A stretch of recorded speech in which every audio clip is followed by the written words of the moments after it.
Hello students, स्वागत है आप सभी का वोल्केनो आईएएस के इस प्लेटफॉर्म पे।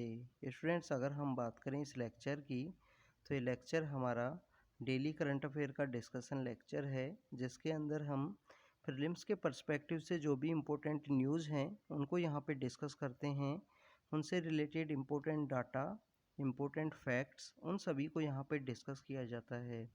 स्टूडेंट्स, अगर हम बात करें आपके प्रीलिम्स के एग्ज़ाम की, जो नेक्स्ट प्रीलिम्स का एग्ज़ाम है वो 28 मई को है। तो अगर आप 2023 के इस प्रीलिम्स के एग्ज़ाम के लिए प्रिपेयर कर रहे हो तो डेडिकेटेड वे में अपनी तैयारी कीजिए। आने वाले समय को अच्छे से यूटिलाइज कीजिए। टेस्ट अच्छे से आप यहाँ पे टेस्ट को अच्छे से अटैम्प्ट कीजिए। कोई भी इंस्टीट्यूट का जो टेस्ट है वो यहाँ पे आप अटैम्प्ट कर सकते हो।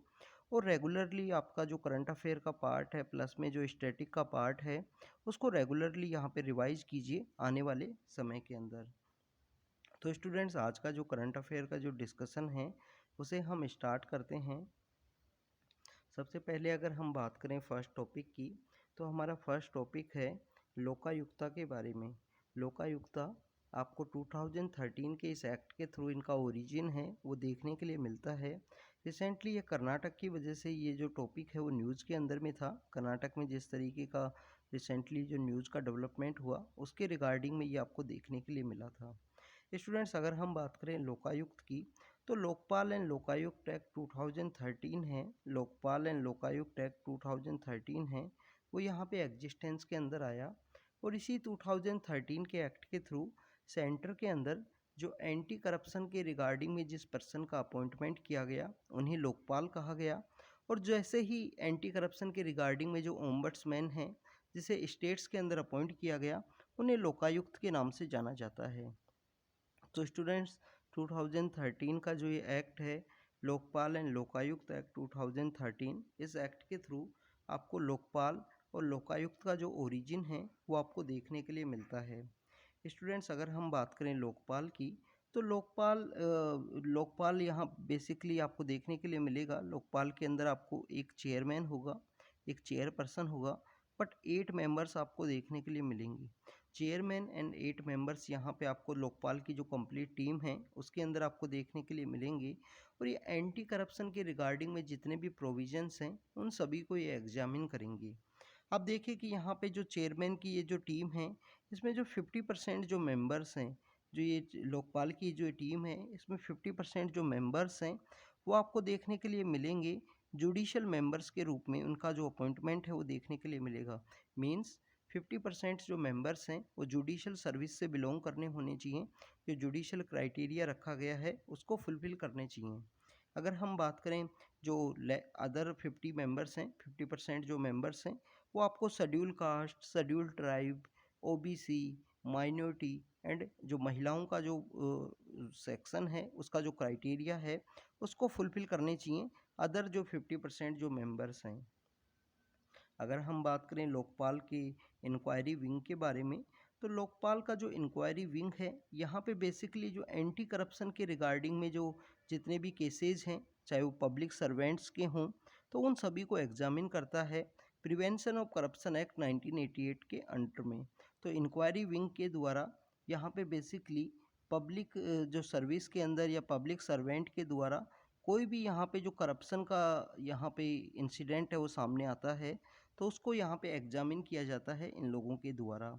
अगर हम बात करें कि जो लोकपाल को अपॉइंट करने के लिए जो कमेटी हुआ करती थी, जो जस्टिस रंजना देसाई हैं उनकी लीडरशिप में, उनकी चेयरमैनशिप में एक कमेटी कॉन्स्टिट्यूट की गई थी।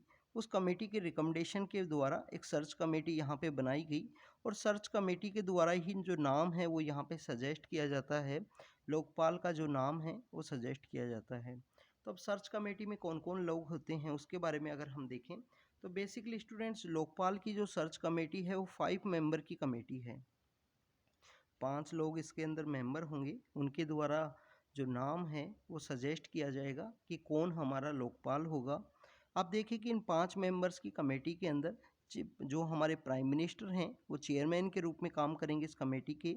लीडर ऑफ लोकसभा के जो स्पीकर हैं, लोकसभा के जो स्पीकर हैं वो भी इसके मेंबर होंगे।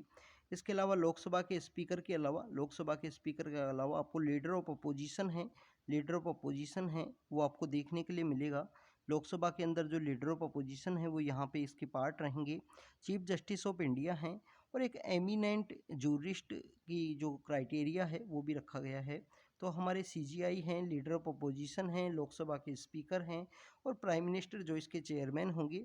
और एक जो पांचवा मेंबर है, जो फिफ्थ मेंबर है, वो एक एमिनेंट जूरिस्ट होना चाहिए और जिसको यहाँ पे अपॉइंट किया जाएगा प्रेसिडेंट के द्वारा। बेसिकली जो नेम है वो सजेस्ट किया जाएगा काउंसिल ऑफ मिनिस्टर के द्वारा और उसको यहाँ पे प्रेसिडेंट के द्वारा अपॉइंट किया जाएगा। तो स्टूडेंट्स, इस तरीके से जो 5 मेंबर्स की जो सर्च कमेटी है वो लोकपाल को यहाँ पे सर्च करती है।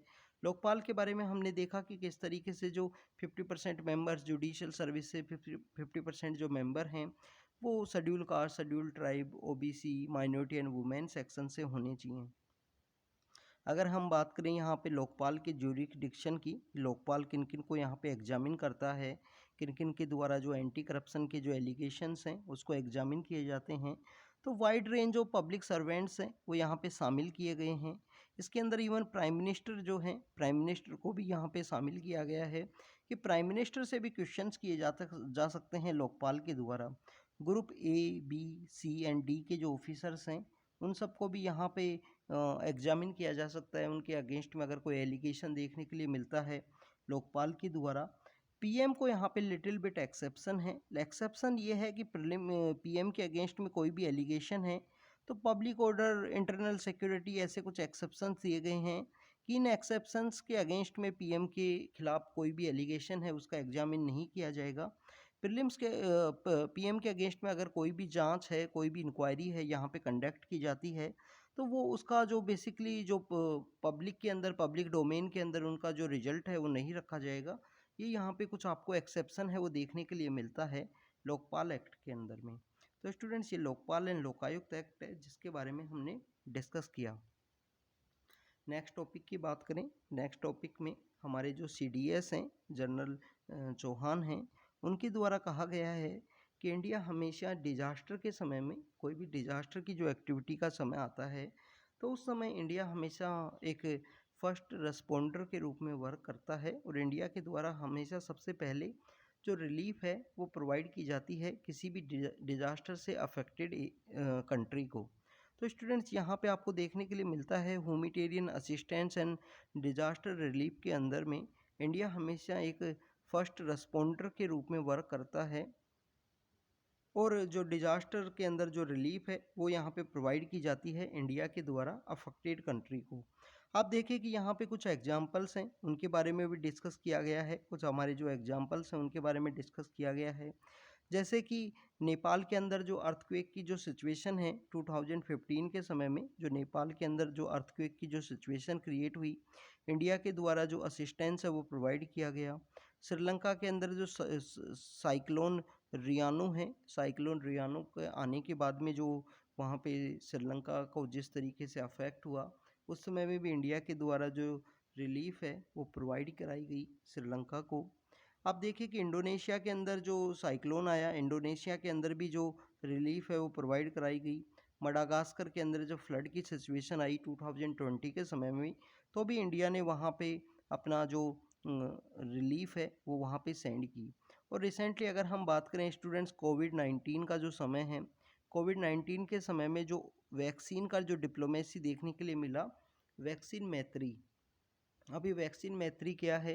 वैक्सीन मैत्री बेसिकली हमारी मिनिस्ट्री ऑफ एक्सटर्नल अफेयर का एक प्रोग्राम था जिसके through ministry of external affair के द्वारा हमारे जो नाइबर कंट्री हैं, कुछ ऐसे स्मॉल कंट्रीज़ हैं जो वैक्सीन नहीं डेवलप कर सकते, वैक्सीन को नहीं बना सकते अपनी लैब्स के अंदर में, तो उनको सबसे पहले जो वैक्सीन है कोविड-19 के अगेंस्ट में जो वैक्सीन है वो इनको प्रोवाइड कराई गई थी वैक्सीन मैत्री के थ्रू में। स्टूडेंट्स, रिसेंटली आप देखिए कि जो टर्की के अंदर, टर्की और सीरिया के अंदर जो यहाँ पे आपको टर्की और सीरिया के अंदर जो अर्थक्वेक की वजह से जो डिजास्टर देखने के लिए मिला, तो उस समय में भी हमारी गवर्नमेंट के द्वारा ऑपरेशन है उसे लॉन्च किया गया और ऑपरेशन दोस्त का नाम उसे दिया गया। ऑपरेशन दोस्त के थ्रू टर्की और सीरिया को भी जो ह्यूमैनिटेरियन असिस्टेंस है वो प्रोवाइड कराया गया हमारे कंट्री के द्वारा। तो इंडिया यहाँ पे हमेशा एक फर्स्ट रिस्पॉन्डर के रूप में वर्क करता है कोई भी डिजास्टर रिलीफ का मामला हो, कोई भी यहाँ पे किसी भी हमारे नाइबर कंट्री को या किसी भी कंट्री को यहाँ पे कोई भी प्रॉब्लम हो उस समय में। आप देखिए कि रोहिंग्या का क्राइसिस है जो म्यांमार के अंदर आपको देखने के लिए मिलता है। बट रोहिंग्याज को, जो बांग्लादेश के अंदर जो रोहिंग्या हैं, उनको भी यहाँ पे जो फाइनेंशियल असिस्टेंस है वो प्रोवाइड कराया गया है, जिससे रोहिंग्याज को अच्छे से वहाँ पे रखा जा सके। चाहे वो भासन चार आइलैंड हो, चाहे वो कोक्स बाजार का एरिया हो, उसके अंदर उसको अच्छे से रखा जा सके। वहाँ पे भी ह्यूमैनिटेरियन असिस्टेंस है वो प्रोवाइड कराया गया है हमारे कंट्री के द्वारा। और आप देखिए कि जब मालदीव के अंदर जो वाटर का जो उनका प्लांट हुआ करता था, जिसके थ्रू वाटर को वहाँ पे प्यूरिफाई किया जाता है, तो उस प्लांट के फेलियर के समय इंडिया के द्वारा सबसे पहले जो फ्रेश वाटर है वो वहाँ पे सप्लाई कराया गया 2014 के समय में मालदीव को।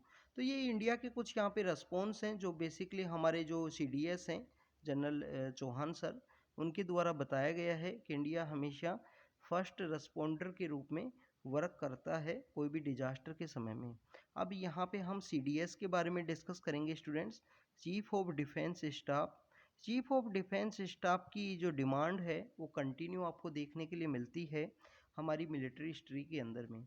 मिलिट्री हिस्ट्री के अंदर आपको देखने के लिए मिलेगा कि कारगिल का जब वॉर हुआ, कारगिल वॉर के बाद में वहाँ पे जो कारगिल रिव्यू कमेटी जो बनी थी, जिसको हेड किए थे के सुब्रमण्यम सर।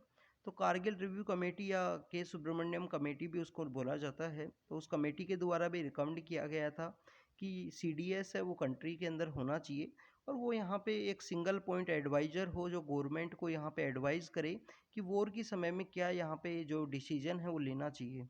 उसके बाद में नरेश चंद्र कमेटी है, साकेतकर कमेटी है, काफ़ी डिफरेंट डिफरेंट कमेटीज़ के द्वारा रिकमेंड किया गया कि CDS की जो पोस्ट है वो क्रिएट की जाए।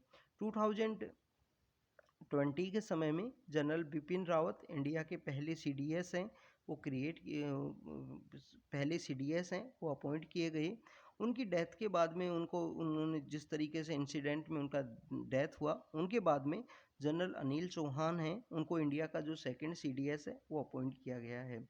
CDS के द्वारा यहाँ पे डिपार्टमेंट ऑफ मिलिट्री अफेयर्स हैं, डिपार्टमेंट ऑफ मिलिट्री अफेयर हैं। इस डिपार्टमेंट को हेड किया जाता है एज ए सेक्रेटरी के रूप में। ये एक सिंगल पॉइंट एडवाइजर होते हैं गवर्नमेंट को, न्यूक्लियर कमांड अथॉरिटी को ये हेड करते हैं। तो स्टूडेंट्स इस तरीके से यहाँ पे CDS एंड इंडिया के जो रिस्पॉन्स हैं डिजास्टर के रिगार्डिंग में, उन सब के बारे में हमने डिस्कस किया। स्टूडेंट सेंटर की एक पेटिशन है, पेटिशन ये थी कि यूनियन कार्बाइड नाम की जो कंपनी है उससे और पैसा है वो लिया जा सके, जिससे उससे अफेक्टेड जो पर्सन है उनको रिलीफ है वो प्रोवाइड की जा सके। सेंटर की इस क्यूरेटिव पेटिशन जो सेंटर के द्वारा फाइल की गई थी, ये जो क्यूरेटिव पेटिशन है जो सेंटर के द्वारा फाइल की गई, उसको सुप्रीम कोर्ट ने डिसमिस किया है कि यहाँ पे आपको और ज़्यादा जो मनी है वो नहीं दिया जाएगा यूनियन कार्बाइड नाम की कंपनी से। अब इसका क्या हिस्ट्री है, इसके बारे में अगर हम देखने की कोशिश करें तो आपको क्यूरेटिव पेटिशन के बारे में पता होना चाहिए कि रिव्यू पेटिशन के बाद में सबसे एक लास्ट, किसी भी एक पेटिशनर के पास सबसे एक लास्ट वेपन जो होता है वो एक क्यूरेटिव पेटिशन के रूप में एक लास्ट ऑप्शन उनके पास अवेलेबल होता है। कि क्यूरेटिव पेटिशन के थ्रू वो कोई भी अपना एक इनजस्टिस है या उनका कोई भी ऐसा सेक्शन है केस के अंदर नहीं सुना गया है, तो उसको एक बार फिर से वो बेंच के सामने रख सकें, जजेस के सामने अपना जो उनका जो पेटिशन है उसे पहुंचा सकें।